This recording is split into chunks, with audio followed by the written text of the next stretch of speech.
Hello, and welcome back to your South King County real estate update. My name is Sarah Eggleston with Stone Egg Realty at John L. Scott, and I am back to deliver your South King County real estate news.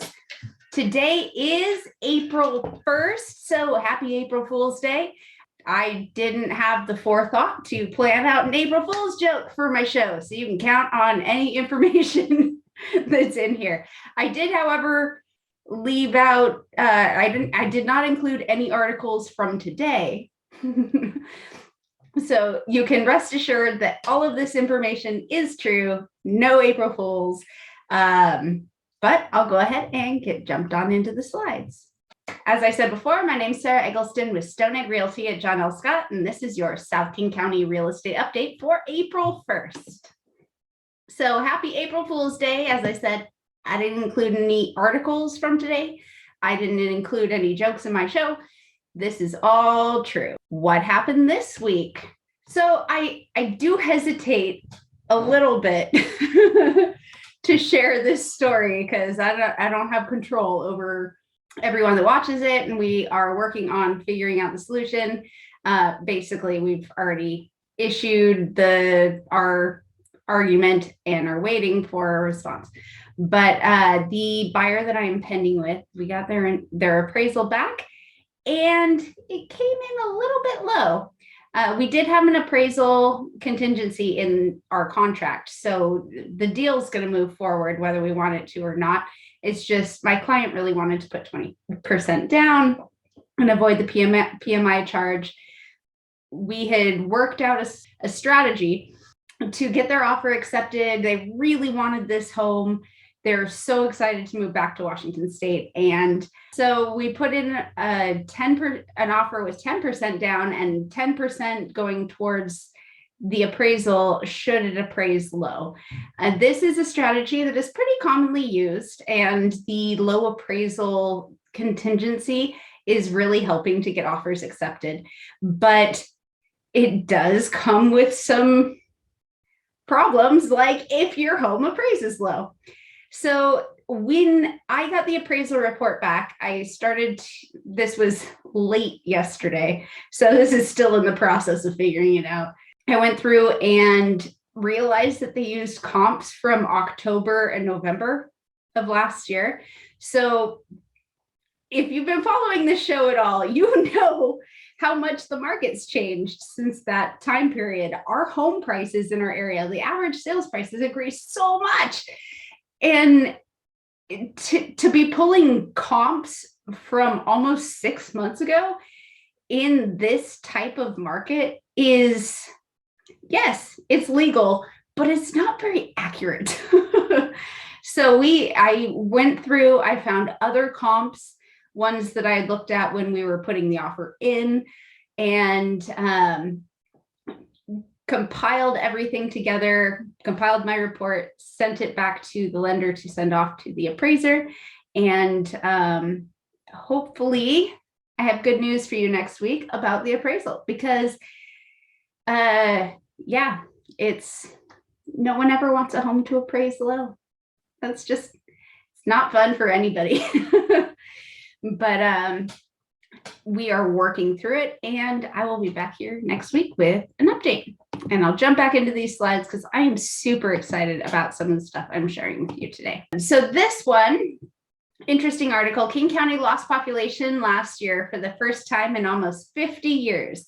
So they talked about the first Boeing bust back in the 70s, when we had a lot of people leave the greater Seattle area. There was a lot of people living here that moved away, and there was a joke billboard put up that was like, the last person out of Seattle, turn out the lights, because the exodus was so strong during that couple year period that yeah.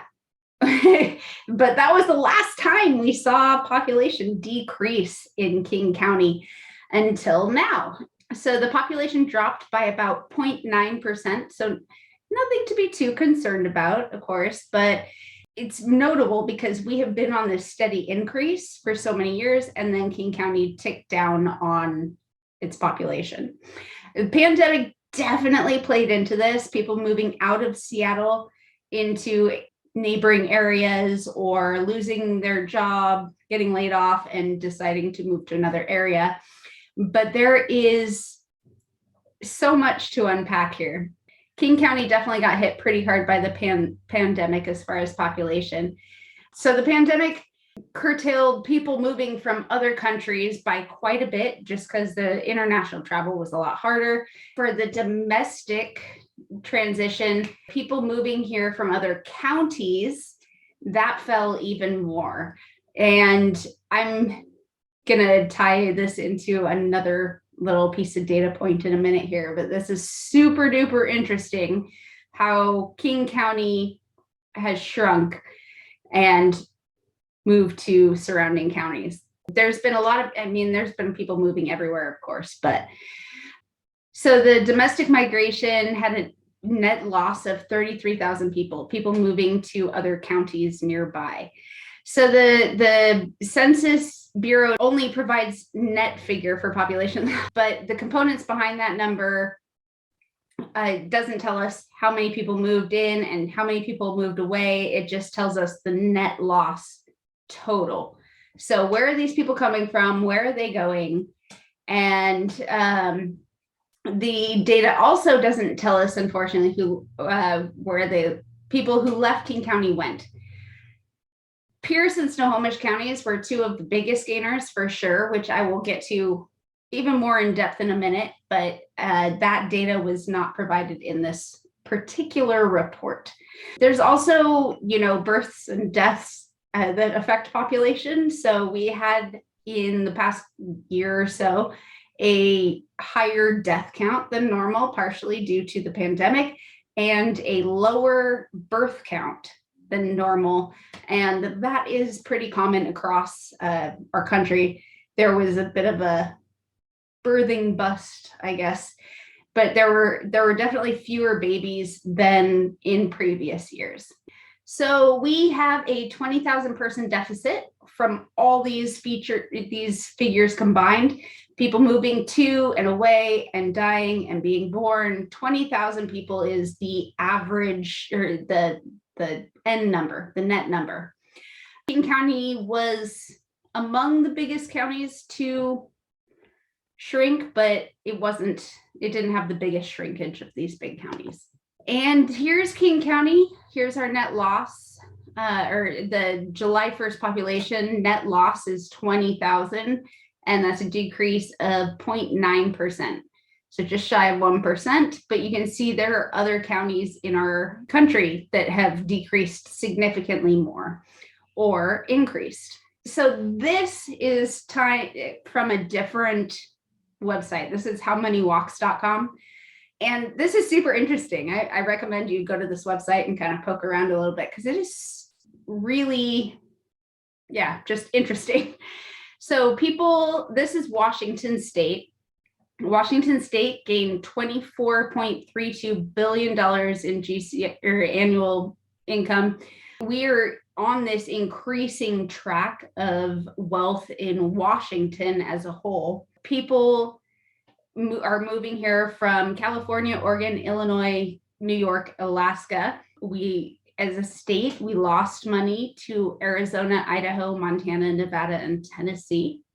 And if we go into King County, you can see we're getting people from California, Illinois, and Florida in King County here. But the majority of the people that are moving out of King County are moving within Washington State. They're moving to Snohomish, Pierce, Kitsap, Island, Clark. So they're just kind of heading out in any direction from King County. I thought this was really fascinating that we are having money come in from other states and go out within our state. So that makes sense as to why King County's overall income is shrinking and the state's income is growing. So this one came out of Seattle Times on March 29th. Bad news for Seattle area homebuyers. This is the CoreLogic CaseShiller Index. So this is definitely lagging data. It's very accurate, but it takes them a while to compile. So we're looking at January. In US cities, jumped up 19.1%, up from the 18.6% the previous month. So we're definitely seeing increase of price nationwide. Seattle ranks 7th in year-over-year gains with 24.7% increase. And the price growth has been ticking back up after flattening last fall. So we definitely saw a little bit of a calming last fall, early winter, and then January, things just started to go crazy again. This is mainly due to the lack of properties and rising interest rates. People want to get in now before rates get higher.